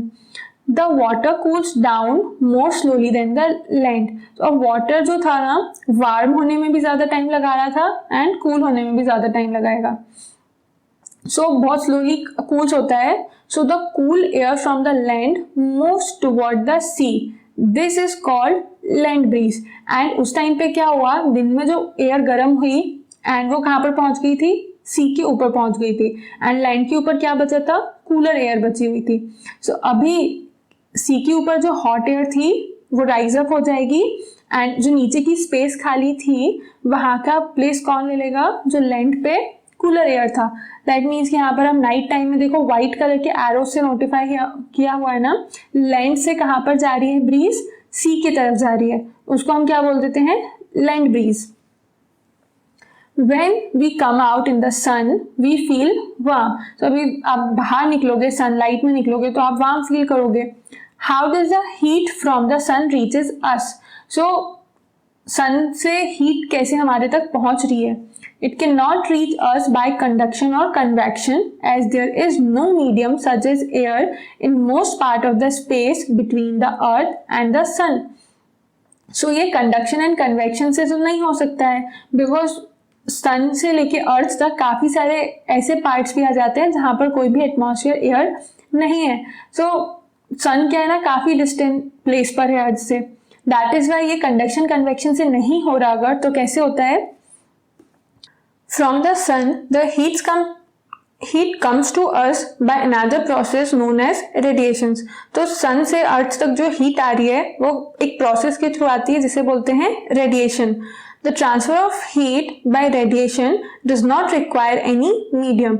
So radiation जो phenomenon है ना उसके लिए कोई भी मीडियम की रिक्वायरमेंट नहीं होती है। जैसे कि कंडक्शन कैसे हो रहा है, सॉलिड्स में हो रहा है तो एक मीडियम रिक्वायर्ड है वहां पर सॉलिड। कन्वेक्शन के लिए क्या था, एयर एंड लिक्विड, एक मीडियम है ये एयर एंड लिक्विड, वो रिक्वायर्ड थे। बट रेडिएशन में कोई भी मीडियम की रिक्वायरमेंट नहीं होती है। It can take place whether a medium is present or not. तो ये ऐसे भी हो सकता है कि कोई मीडियम प्रेजेंट है या नहीं है, इस पे डिपेंड नहीं करता है। रेडिएशन का फिनोमिनन जो है वो एनीवे पॉसिबल है। When we sit in front of a room heater, we get heat by this process. So कभी अगर आप रूम हीटर के सामने बैठोगे तो आपको हीट मिलता है। A hot utensil kept away from the flame cools down as it transfers heat to the surrounding by radiation. So जो एक फ्राइंग पैन है या फिर कोई भी हॉटर ऑब्जेक्ट है सराउंडिंग में आप ऐसे रूम में रख दोगे तो थोड़ी देर बाद क्या होगा, कूल डाउन हो जाएगी। एंड उसने हीट ट्रांसफर कैसे किया, bye the process of radiation. Our body too gives heat to the surroundings and receives heat from it by radiation. And even human body भी जो है ना या फिर किसी एक लिविंग ऑर्गेनिज्म की बॉडी है वो सराउंडिंग में हीट अगर ट्रांसफर कर रही है तो वो भी किस प्रोसेस से, रेडिएशन से। एंड इसके कुछ और कॉमन एग्जांपल्स क्या हो जाते हैं कि अगर आप रूम फ्रेशनर डालते हो तो उसमें भी क्या है, पूरे रूम में ही उसका फ्रेग्रेंस जो है वो स्प्रेड हो जाता है, तो उसमें भी क्या है, रेडिएशन के थ्रू हो रहा है वो। All hot bodies radiate heat. So सारी जो हॉट बॉडीज हैं वो हीट रेडिएट करती हैं, बिकॉज हमने ये तो पढ़ लिया है ना कि हमेशा ही जो टेम्परेचर है वो हॉटर टेम्परेचर जहां पर रहेगा वहां से कूलर टेम्परेचर तक ही हीट ट्रांसफर होती है। when this heat falls on same object, a part of it is reflected. and जब क्या होती है ना कि हीट जो है किसी ऑब्जेक्ट पर जा रही है तो उसका कुछ पार्ट जो है वो रिफ्लेक्ट बैक भी होता है. A part is absorbed and a part में बी ट्रांसमिटेड. तो हीट जब फॉल कर रही है, किसी ऑब्जेक्ट पर जा रही है हीट, तो कुछ पार्ट क्या करेगा, वो ऑब्जेक्ट जो है वो एब्जॉर्ब कर लेगा, कुछ पार्ट रिफ्लेक्ट करेगा एंड कुछ पार्ट क्या करेगा, ट्रांसमिट कर रहा है. एब्जॉर्ब कर रहा है दैट मीन्स कि वो हीट को अपने अंदर ले रहा है, ठीक है. रिफ्लेक्ट कर रहा है दैट मीन्स कि वापस से सेम डायरेक्शन में या फिर डिफरेंट डायरेक्शन में ही वो मूव कर जाएगी. एंड ट्रांसमिट कर रहा है दैट मीन्स कि वो हीट जो है सराउंडिंग्स में ही कहीं पर प्रेजेंट हो सकती है. The temperature of the object increases due to the absorbed part of the heat. and जो temperature इंक्रीज हो रहा है ना उस ऑब्जेक्ट का, वो किस वजह से हो रहा है, बिकॉज जो हीट एब्जॉर्ब की है. Why are you advised to use an umbrella when you go out in the sun? So आपको ये सजेशन, अगर अब धूप बहुत ज्यादा मतलब तेज धूप होती है ना, जब मई जून में, अप्रैल मई जून में जब बहुत ज्यादा गर्मी पड़ती है, तो जनरली सजेशन क्या दिया जाता है कि बाहर निकल रहे हो तो अम्ब्रेला लेके निकलो. तो उसका पॉसिबल रीजन क्या होता है ना, सो अम्ब्रेला क्या कर लेता है, सनरेज जो है वो हार्मफुल भी हैं, यूवी रेडिएशन जो आते हैं ना, तो वो ओजोन लेयर हमारी एब्जॉर्ब तो कर लेती है, जो ओजोन लेयर प्रेजेंट है, बट स्टिल कुछ और हार्मफुल रेडिएशंस होते हैं जो सन से आते हैं. उनसे बचने के लिए क्या है, अम्ब्रेला का यूज किया जाता है. एंड डायरेक्टली बॉडी पे क्या है, फिर हीट भी नहीं लगता है, मतलब सनलाइट डायरेक्टली नहीं पड़ेगी तो बॉडी में हीट, जो एक्स्ट्रा हीट है वो भी नहीं पहुंचेगी. अम्ब्रेला का एक बैरियर या फिर प्रोटेक्टिव कवर की तरह वर्क करेगा. नेक्स्ट टॉपिक हम पढ़ते हैं जो है kinds of clothes we wear in summer and winters. तो जब चैप्टर स्टार्ट ही हुआ था तब हमने ये तो देख लिया था कि विंटर्स में क्या पहनते हैं, वूलन क्लोथ्स, एंड समर्स में हम पहनते हैं कॉटन क्लोथ्स. तो और इसमें क्या रीजन है ऐसा कि हम डिफरेंट टाइप के क्लोथ्स पहन रहे हैं, तो वो इस पैराग्राफ में देखना है. You know that in summer we prefer light colored clothes and in winter we usually wear dark colored clothes. तो हम समर में जनरली क्या है, कलर्स जो पहनते हैं ना वो लाइट कलर्स होते हैं, एंड विंटर्स में हम डार्क कलर भी पहन लेते हैं. Why is it so? Let us find out. So ये ऐसा क्यों है कि हम लाइट और डार्क कलर जो है वो सीजन्स के अकॉर्डिंग भी कई बार पहनते हैं. तो इसका रीजन क्या है ना कि डार्क कलर जो है वो ज्यादा लाइट एनर्जी एब्जॉर्ब करता है. तो अगर आप समर्स में डार्क कलर पहनोगे तो जितना ज्यादा लाइट एनर्जी एब्जॉर्ब होगी ना, उतना ही ज्यादा गर्मी आपको लगेगी. दैट इज वाई क्या है, हम लाइट कलर्स पहनते हैं जिससे कम हीट एब्जॉर्ब हो एंड कम गर्मी हमको लगे. एक्टिविटी 4.10 जो है उसमें हम देखते हैं क्या है पढ़ना है हमको. Take 2 identical tin cans. Tin जो आता है ना, मतलब कोल्ड ड्रिंक के कैंस होते हैं, जो मेटल के कैंस होते हैं, टिन कैंस, या फिर और भी काफी सारे फूड प्रोडक्ट्स में इस टाइप के कैंस आते हैं. तो ये 2 टिन कैंस लेना है. Paint the outer surface of one black and the other white. So एक कैन को क्या पेंट करोगे आप ब्लैक एंड दूसरे को कर दोगे आप white. pour equal amount of water in each and leave them in the midday sun for about an hour. and उस जो आपने कैन है, एक को व्हाइट पेंट किया, दूसरे को ब्लैक, एंड उसमें वाटर फिल करके उसको थोड़ा सा बाहर रख देना. Measure the temperature of water in both the cans. And उसके बाद क्या करना है, और वाटर का जो टेम्परेचर है उसको, जो दोपहर में एकदम गर्मी के टाइम पे सन डायरेक्टली हमारे हेड के ऊपर होता है ना, उस टाइम पर उसको 1 घंटे के लिए जब आप बाहर रखोगे, देन उसके बाद क्या करना है, टेम्परेचर मेजर करना है. Do you find any difference in the temperature. तो उसके बाद ये ऑब्जर्व करना कि आप टेम्परेचर में कुछ भी डिफरेंस फाइंड आउट कर पा रहे हो क्या. In which can is the water warmer. And किस कैन में वाटर जो है वो ज्यादा वार्म है. You can feel the difference even by touching water in the 2 cans. And आप बिना वाटर को टच किए सिर्फ कैन को अगर टच करोगे ना, उससे भी आप फाइंड आउट कर सकते हो कि कौन सा वाटर जो है वो वार्मर होगा एंड कौन सा कूलर होगा.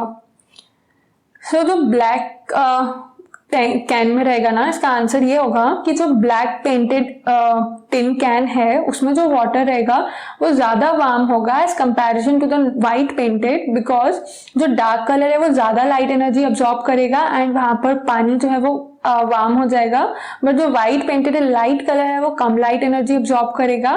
दैट इज वाई वो इतना गर्म नहीं होगा. ठीक है ना, तो ये आंसर हमको मिल जाता है।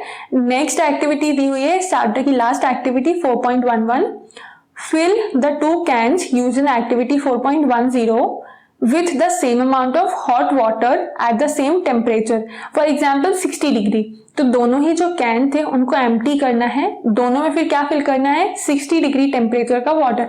आप कोई और टेम्परेचर भी ले सकते हो, कंपल्शन नहीं है सिर्फ 60 डिग्री का ही लेना, फॉर एग्जाम्पल 50 डिग्री, 80 डिग्री, किसी भी टेम्परेचर का वाटर, बट दोनों में similar amount and similar temperature का वाटर जो है वो फिल करना है। Leave the cans in a room और इन अ शेड, देन उसके बाद क्या करोगे, एक रूम में या फिर कहीं शेड में दोनों को रख देना।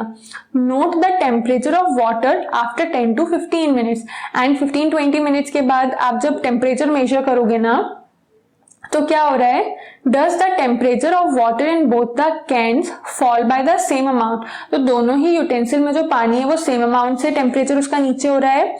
Do these activities suggest to you the reason why it is more comfortable to wear white or light colored clothes in the summer and dark colored clothes in winter। तो इस एक्टिविटी के through आप ये समझ पा रहे हो क्या कि हम क्यों समर्स में light colour clothes and winters में डार्क कलर क्लोथ प्रिफर करते हैं। बिकॉज सिंपल सा वही रीजन है कि डार्क कलर जो है वो ज्यादा लाइट एनर्जी एब्जॉर्ब करेगा, तो हमको ज्यादा गर्मी लगेगी, एंड लाइट कलर्स जो होते हैं वो कंपैरेटिवली कम लाइट एनर्जी एब्जॉर्ब करते हैं, जिसकी वजह से हमको गर्मी कम लगती है। Dark surface absorb more heat, ठीक है, यहाँ पर डबल से रिपीट ही हो रहा है वो चीज। डार्क सरफेस जो है वो ज्यादा हीट एब्जॉर्ब करते हैं, and therefore we feel comfortable with dark coloured clothes in the winter, and इसलिए वो विंटर्स के टाइम पर कंफर्टेबल रहते हैं। Light coloured clothes reflect most of the heat that falls on them, and light colour बहुत ही कम amount में absorb करते हैं एंड बाकी का अमाउंट रिफ्लेक्ट भी कर देते हैं कई बार, जिसकी वजह से क्या होता है कि कम हीट एब्जॉर्ब होती है। Therefore we feel more comfortable wearing them in summers, इसलिए वो कब ज्यादा कंफर्टेबल होते हैं, समर्स के टाइम पर ज्यादा कंफर्टेबल होते हैं। लास्ट टॉपिक क्या है, woollen clothes keep us warm in winter. So woollen clothes क्यों हमें एक वार्मथ प्रोवाइड करते हैं विंटर सीजन में। In the winter we use woollen clothes, wool is a poor conductor of heat. So हम winters में क्या है, वूलन क्लॉथ्स यूज करते हैं, ठीक है, अभी ये तो सबको ही याद रहेगा। तो वूल क्या है, पुअर कंडक्टर है हीट का। Moreover there is air trapped in between the wool fibres, तो वूल के जो फाइबर्स होते हैं ना उनके बीच में एयर ट्रैप हो जाती है। This air prevent the flow of heat from our body to the cold surrounding, and वो जो एयर ट्रैप कर लेती है ना वो एक प्रोटेक्टिव कवरिंग या कोटिंग है, तो वो एयर क्या कर लेती है ना, बॉडी से जो वार्मथ है उसको ट्रैप करके रखती है, उसको बाहर ठंडक में ट्रांसफर नहीं होने देती है। सो वी फील वार्म, इसलिए हमको क्या होता है ना, वार्मथ फील होती है। ये अभी लास्ट पेज पे पढ़ा कि हीट हमेशा कहां से कहां ट्रांसफर हो रही है, हॉटर ऑब्जेक्ट से कूलर ऑब्जेक्ट में, एंड ह्यूमन बॉडी में जब वूलन क्लोथ्स पहने तो एक जो वार्मथ डेवलप हुई तो बॉडी क्या हुई, warm as comparison to the surrounding. So अभी हीट टेम्परेचर हीट जो फ्लो है वो कहां से कहां होगा, बॉडी से लेके सराउंडिंग तक। बट जब आप वूलन क्लोथ्स पहन लेते हो तो उसमें एयर जो कि पुअर कंडक्टर होती है हीट की, वो एयर को ट्रैप करके रखती है, हीट को ट्रैप करके रखती है एयर, एंड उसको बाहर नहीं जाने देती। Suppose you are given the choice in winter of using either one thick blanket or two thin blankets joined together. What would you choose and why? Remember that there would be a layer of air in between the blankets. तो ठीक है, जब बहुत ज्यादा ठंड होती है ना तो एक थिक ब्लैंकेट के कंपैरिजन में अगर आप दो थिन ब्लैंकेट्स को ज्वाइन करके यूज करोगे ना तो ज्यादा बेटर होता है, बिकॉज दो थिन ब्लैंकेट्स में क्या होगा ना, एयर ट्रैप हो जाएगी, एंड एयर फिर से क्या प्रोटेक्ट कर लेगी, वार्मथ जो बॉडी में है उसको सराउंडिंग में ट्रेवल होने से प्रोटेक्ट कर लेगी। ठीक है, तो ये चैप्टर यहाँ पर एंड होता है। इसके बाद हम इस चैप्टर की क्या है, क्वेश्चन आंसर्स पे आते हैं।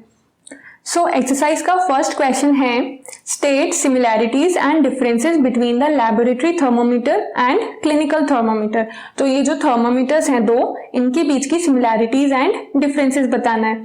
तो आपने चैप्टर में पढ़ा है, अगर ध्यान से सुना है तो सबसे फर्स्ट आप अपने आप से लिख सकते हो अपने वर्ड्स में, बट फिर भी हम डिस्कस करते हैं। तो लैबोरेटरी थर्मोमीटर कहाँ पर यूज होता है, अदर देन बॉडी किसी भी टेम्परेचर का, अगर किसी भी ऑब्जेक्ट का हमें टेम्परेचर मेजर करना है तो वहां पर हम क्या यूज करते हैं, लैबोरेटरी थर्मामीटर यूज करते हैं। बट क्लिनिकल थर्मामीटर कहाँ पर यूज होता है, ह्यूमन बॉडी का टेम्परेचर मेजर करने के लिए। ये क्या हो गया, दोनों का डिफरेंस हो गया। देन उसके बाद क्या आ जाता है, पहले हम क्या देख रहे हैं अब, डिफरेंस। तो डिफरेंस में फर्स्ट हो गया ना कि लैबोरेटरी थर्मामीटर यूज होगा लैब में एंड क्लिनिकल थर्मामीटर यूज होगा बॉडी टेम्परेचर मेजर करने के लिए। अभी लैबोरेटरी थर्मामीटर की रेंज क्या होती है, -10 degree Celsius to 110 degree Celsius, and clinical thermometer की रेंज क्या होती है, 35 degree Celsius to 42 degree Celsius. ये दो हो गए क्या, डिफरेंसेस। अभी आते हैं सिमिलैरिटीज पे। तो सिमिलैरिटीज क्या हो गई, दोनों ही थर्मामीटर किसके बने हुए थे, ग्लास के बने थे। दोनों में क्या प्रेजेंट है, अगर आप डायग्राम देखो या अगर आपके पास है, आप प्रैक्टिकली देखो तो दोनों में ही क्या प्रेजेंट है, बल्ब प्रेजेंट है। दोनों में ही इनसाइड क्या है, बल्ब में मरकरी है। एंड उसके बाद दोनों ही कौन सा स्केल शो करते हैं, टेम्परेचर किस में मेजर करते हैं, डिग्री सेल्सियस में मेजर करते हैं। उसके अलावा अगर आप डिफरेंस एक और लिखना चाहते हो तो लैबोरेटरी थर्मामीटर में किंक जो है वो प्रेजेंट नहीं होती है एंड क्लिनिकल थर्मामीटर में किंक प्रेजेंट होती है। ठीक है, तो ये आप आंसर इजीली लिख सकते हो, सिमिलैरिटीज एंड डिफरेंस। आप अराउंड 5-6 पॉइंट जो है टोटल मिला के सिमिलैरिटीज एंड डिफरेंस के अपने वर्ड्स में लिखिएगा। सेकेंड क्वेश्चन आ जाता है, give 2 examples each of conductors and insulators of heat. तो कंडक्टर्स एंड इंसुलेटर्स के एग्जाम्पल बताना है। कंडक्टर्स ऐसे सब्सटेंस जो हीट कंडक्ट करते हैं एंड इंसुलेटर्स ऐसे सब्सटेंस जिन्हें हम बोल सकते हैं पुअर कंडक्टर्स या फिर जो हीट को कंडक्ट नहीं कर पाते हैं। तो सबसे पहले कंडक्टर्स का एग्जाम्पल में आ जाएगा, कोई भी मेटल है, for example iron, copper, steel, aluminium, ये सब क्या है, कंडक्टर्स हैं। इंसुलेटर्स क्या हो जाएगा, जो भी हीट कंडक्ट नहीं कर रहा है, नॉन मेटल्स, प्लास्टिक, वुड, ये क्या हो जाएगा, इंसुलेटर्स।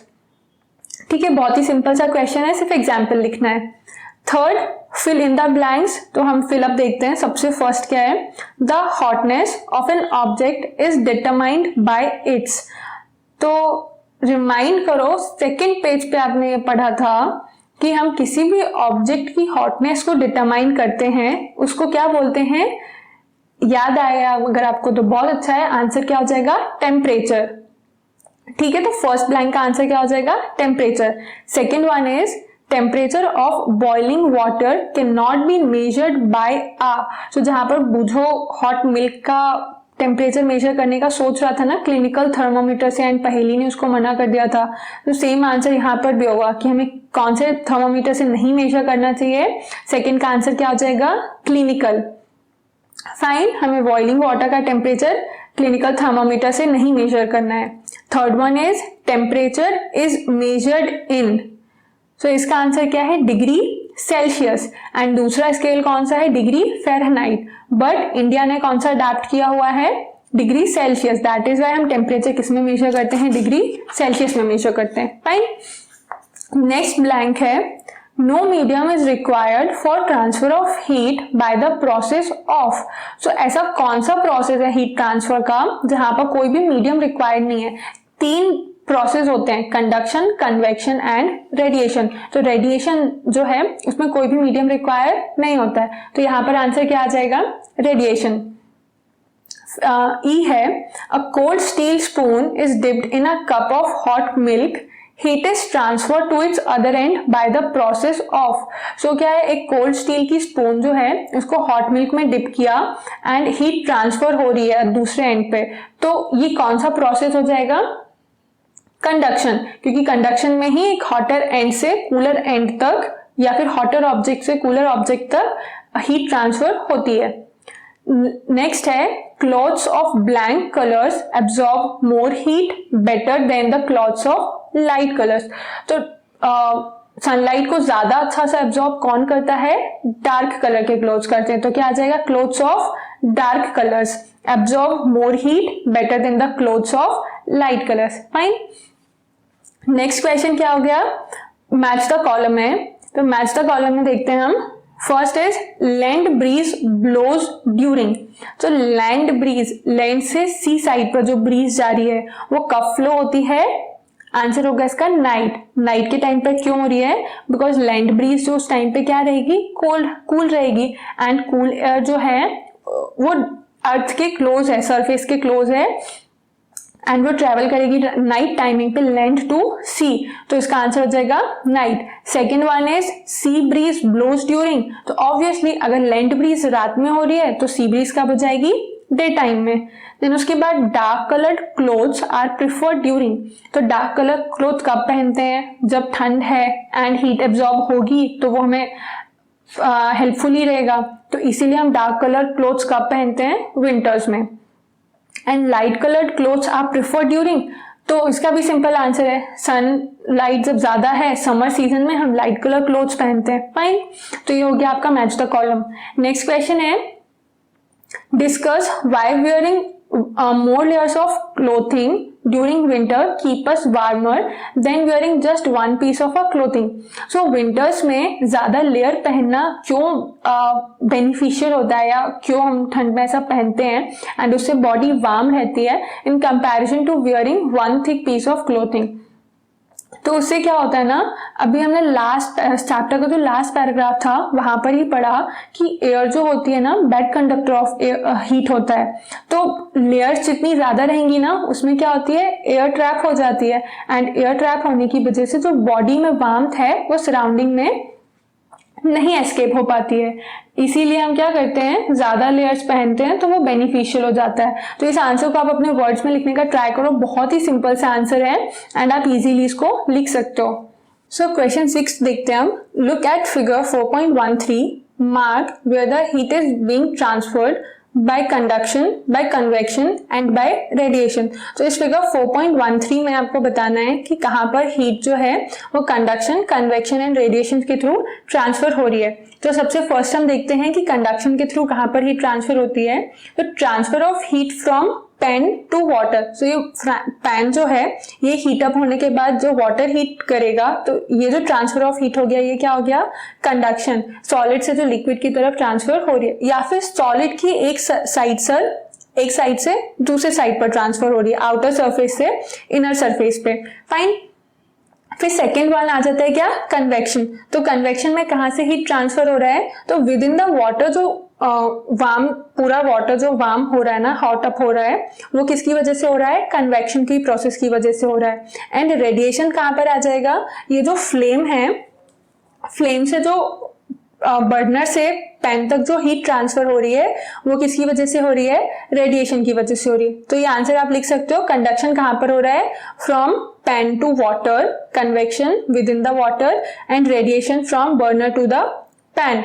तो ये आंसर हो गया। नेक्स्ट आंसर आ जाता है, क्वेश्चन क्या है? In places of hot climate, it is advised that the outer walls of houses be painted white. Explain. So ऐसा क्यों बोला जाता है कि जो outer walls हैं हॉट क्लाइमेट वाले एरियाज में उनको व्हाइट पेंट किया जाए? तो व्हाइट कलर क्या है? लाइट कलर है फर्स्ट चीज। उसके बाद व्हाइट कलर जो होता है ना वो बहुत कम हीट एब्जॉर्ब करता है, लाइट एनर्जी को बहुत कम एब्जॉर्ब करता है, एंड एब्जॉर्ब करने के बाद वो रिफ्लेक्ट भी कर देता है काफी सारे अमाउंट में। दैट इज वाई जितना कम लाइट एनर्जी वो एब्जॉर्ब करेगा उतना ही कम हीट अप होगा। दैट इज वाई वॉल्स को क्या कर देते हैं? व्हाइट पेंट कर देते हैं। फाइन, ये आंसर इजी है। Next is 1 liter of water at 30 degree Celsius is mixed with 1 liter of water at 50 degree Celsius। तो 1 लीटर पानी है जिसका टेम्परेचर कितना है? 30 डिग्री। उसको मिक्स हम किसके साथ कर रहे हैं? अनदर 1 liter of water जिसका टेम्परेचर है कितना? 50 degree. So the temperature of the mixture will be, तो उन दोनों टेम्परेचर को मिक्स करने के बाद, दोनों टेम्परेचर वाले वाटर को मिक्स करने के बाद मिक्सचर का टेम्परेचर कितना होगा? 80 डिग्री पॉसिबल नहीं है बिकॉज हाईएस्ट टेम्परेचर यहाँ पर था 50 डिग्री। सो ऐसा नहीं होगा ना कि आप 30 डिग्री मिलाने के बाद दोनों को ऐड कर दोगे, तो ये आंसर नहीं होगा। More than 50 degree Celsius but less than 80 degree. So ये भी गलत है बिकॉज 80 डिग्री तक पहुंचेगा ही नहीं, मोर देन 50 ये पॉसिबल ही नहीं है। थर्ड वन इज 20 डिग्री, तो ये भी फॉल्स हो जाएगा बिकॉज 30 डिग्री था ना लोएस्ट वाला, तो लोएस्ट से और लो नहीं जाएगा। देन उसके बाद डी जो दिया हुआ है between 30 degree and 50 degree Celsius, तो ये आंसर करेक्ट है कि जो मिक्सचर का टेम्परेचर होगा वो 30 से 50 डिग्री सेल्सियस के बीच में कहीं पर होगा। Fine. Next is an iron ball at 40 degree Celsius is dropped in a mug containing water at 40 degree Celsius, the heat will. एक आयरन बॉल को क्या किया, एक मग में उसका टेम्परेचर कितना था, 40 डिग्री था, एंड उसको एक मग में डाला जिसमें कि वाटर का टेम्परेचर, उस मग में जो वाटर था उसका टेम्परेचर भी कितना था, 40 डिग्री। तो इस कंडीशन में हीट का क्या होगा? सो इसका आंसर क्या है ना, flow from iron ball to water, wrong, because दोनों का टेम्परेचर सेम है ना, तो ऐसा नहीं होगा कि आयरन मेटल से वाटर की तरफ ट्रांसफर हो। सेकेंड ऑप्शन क्या दिया हुआ है, not flow from iron ball to water और from water to iron ball. इसका आंसर ये करेक्ट क्या है, बी, कि ना तो ये आयरन बॉल से वाटर की तरफ फ्लो होगी ना ही वाटर से आयरन बॉल की तरफ, बिकॉज अगर सिमिलर टेम्परेचर है उस कंडीशन में हीट ट्रांसफर नहीं होती है। Next one is a wooden spoon is dipped in a cup of ice cream, its other end. So एक वुडन की जो स्पून है उसको अगर आइसक्रीम के कप में डिप करेंगे तो उसका अदर एंड क्या हो जाएगा, becomes cold bye the process of conduction. तो वो कंडक्शन की प्रोसेस से कोल्ड हो जाएगा, क्या, becomes cold bye the process of convection. तो वो कन्वेक्शन की प्रोसेस से कूल हो रहा है क्या, नहीं, ऐसा कुछ भी नहीं होगा उसमें, ना ही कंडक्शन होगा ना कन्वेक्शन होगा।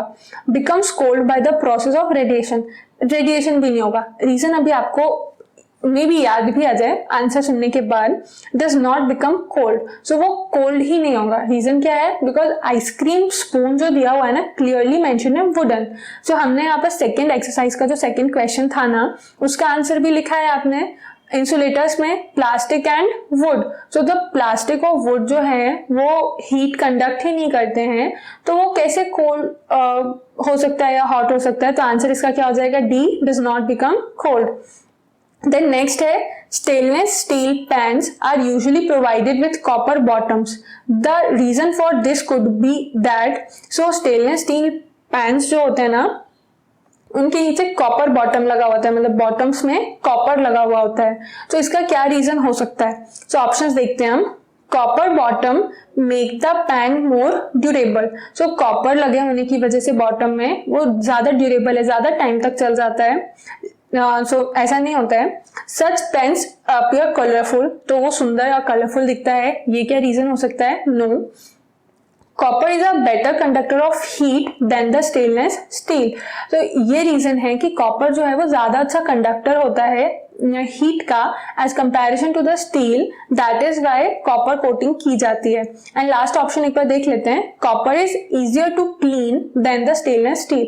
सो ये भी बिल्कुल भी नहीं है ऑप्शन। सबसे suitable option and correct option क्या है, कॉपर जो है बेटर कंडक्टर होता है, that is why stainless steel जो रहता है ना उसके ऊपर एक कॉपर की कोटिंग कर दी जाती है, जैसे कि वो फूड कुक कर रहे हैं, यहाँ पर ना फ्यूल का भी क्या होता है, सेविंग्स हो जाती है इस तरीके से। तो ये चैप्टर के क्वेश्चन आंसर एंड पूरा डिटेल एक्सप्लेनेशन कंप्लीट हुआ। आई होप आपको समझ आया हो एंड फर्दर क्वेश्चंस आप पूछ सकते हो।